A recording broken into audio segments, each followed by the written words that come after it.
Welcome back to the Weber Kettle series brought to you by FOGO Charcoal here on Chuds BBQ, everybody. My name is Bradley Robinson, and today we're making some Korean barbecue on the Weber Kettle, and it is going to be delicious.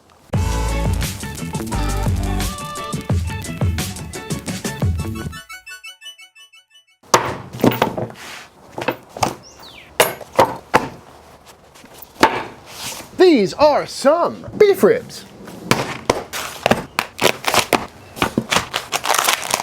I picked these up at my local Asian supermarket, and if you're ever in Austin, highly recommend going up to H Mart. Super cool place. Meat section is out of control. And these are beef ribs, very similar to the dino ribs you see on the barbecue scene, but instead of cut with the bone, giving you one long bone with a bunch of meat on top, these are cut against the bone on a bandsaw, giving you nice thin strips with 3 little bones in there. Awesome cut, very fun to throw on the grill. And these ones are pretty thick, as opposed to these ones, which I got from Porter Road. I get these all the time. These are much thinner, and both are great. The thicker ones are gonna have a little more chew, the thinner ones are gonna get a little bit more crispy, which I really like, but both are absolutely fantastic. So in Korean barbecue terms, these are known as LA style ribs, or in butchery terms, they're known as flanking cut, which basically just means it's a beef rib sliced against the bones, giving you these nice thin strips. From the looks of it, these are chuck and these are short rib, because these have 3 bones, these have 4, both work great, because they're beef ribs after all. So they got tons of great marbling in there and all that connective tissue, which is what makes beef ribs so good. But because of all that connective tissue, these work really well in a braise or on the smoker, because it's a really low and slow long cook, which is really going to break them down. But because these are so thin and we're going to be grilling them hot and fast, we need to make a marinade, which will help tenderize these a little bit. And while this is a very common cut to see in Korean barbecue, there is another version of the short rib, which is where they take a chunk of bone about this big with the meat on top, and then they butterfly it out. So it's a nice thick strip of meat with 1 bone on one end and the rest is all boneless meat. Then they'll score it to make it a little more tender. That's a fantastic cut as well, but that is a video for another day. So first things first, we need to make a marinade.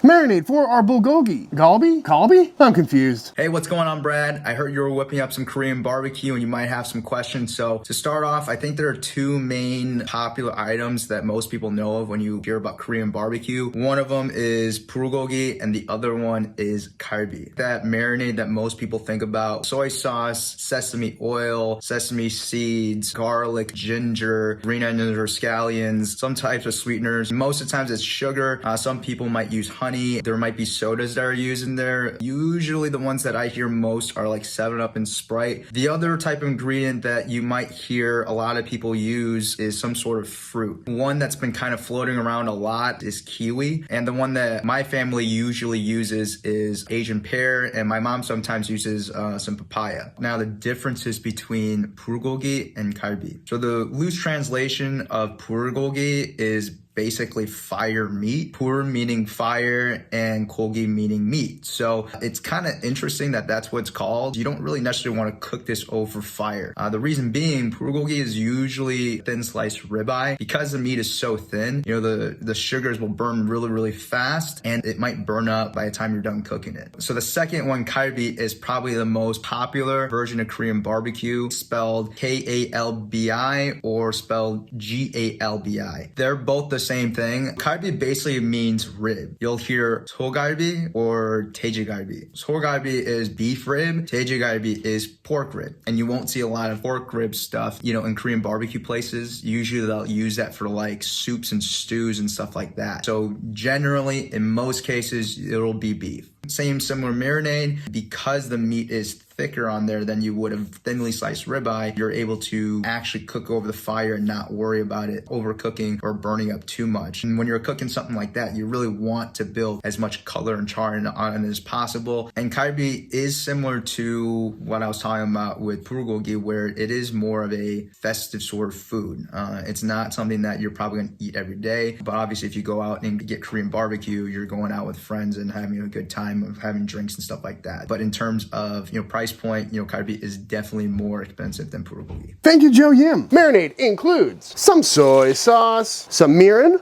some sake, some sesame oil, some brown sugar, garlic, a little bit of some chili flake, some black pepper, and some salt. Give that a nice little head start. Next up, some green onion, just the whites, in, as well as 1 Korean pear.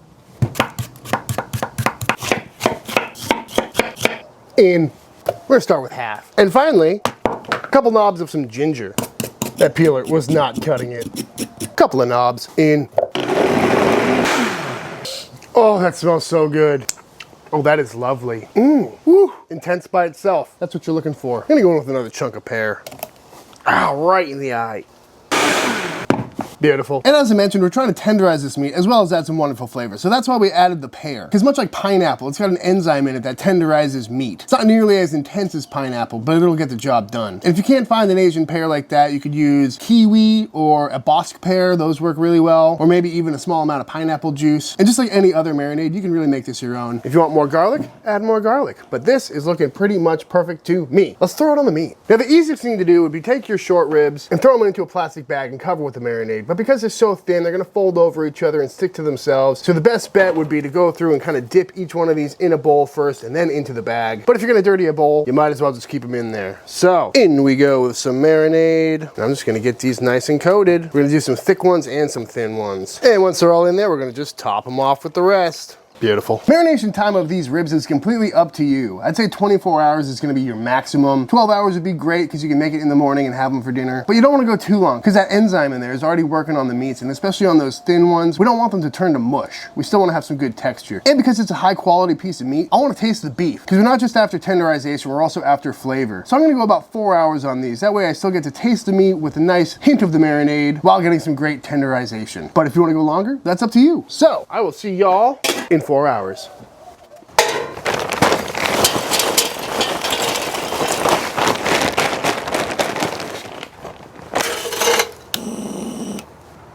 Gotta love a nice, shiny, freshly cleaned Weber. I'll tell you what.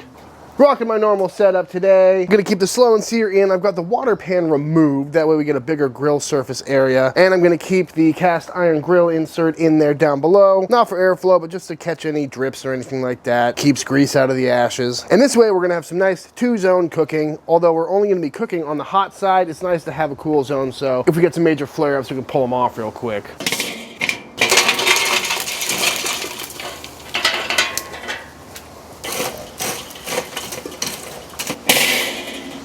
Hours later. Let's see how these ribs came out.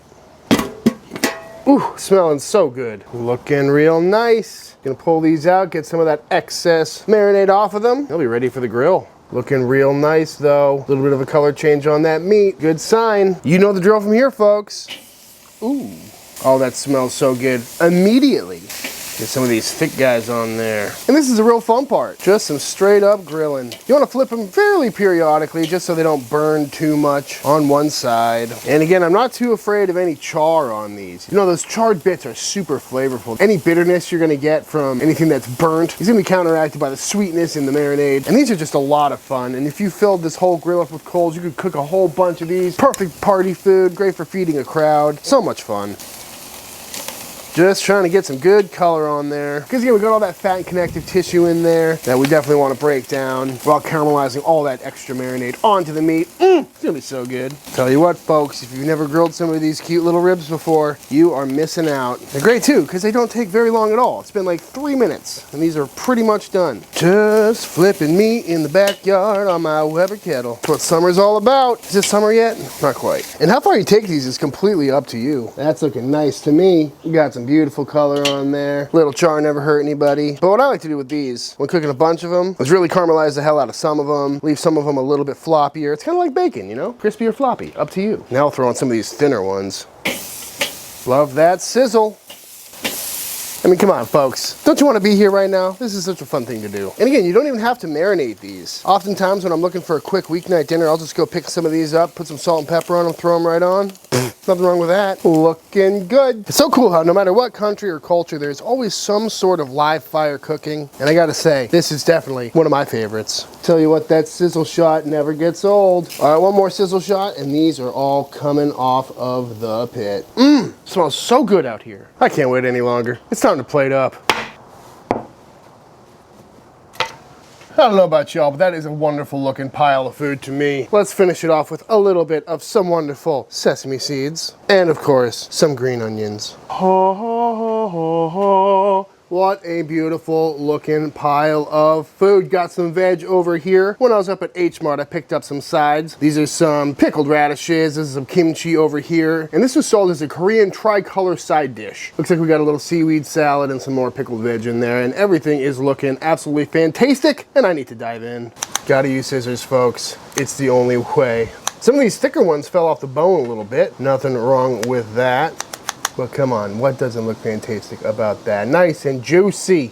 All that wonderful grilled flavor. That marinade still smells great. All right, let's see how this came out, shall we?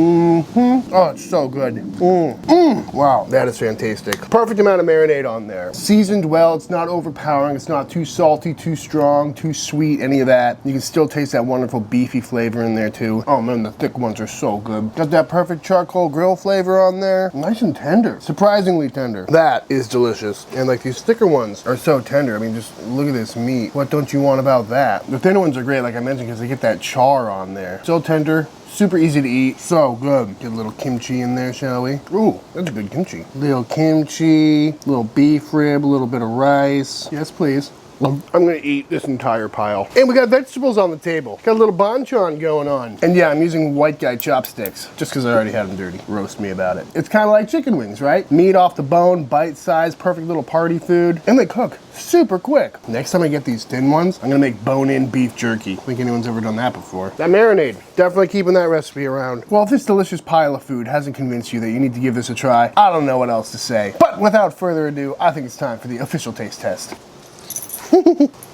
Good girl. All right, y'all, and that is it. That is how to make some Korean barbecue kalbi. I highly recommend giving this recipe a try. It's a really simple marinade, a really quick grill, and is perfect for any occasion. Great for parties. Also, big shout out to Joe Yim. Thank you for walking me through this process and for all your helpful tips along the way. Be sure to check out Joe Yim's channel here on YouTube. He does some great stuff. But if you enjoyed this video, let me know by dropping a like on this video and hitting that subscribe button. Leave a comment down below letting me know what you want to see me cook next. If you do give this recipe a try for yourself, be sure to tag me on Instagram at Chuds BBQ. I'd love to see what y'all are cooking. Big shout out to FOGO Charcoal. Thank you for sponsoring the Weber Kettle series. And until the next time I see you, please go cook something outside. Peace.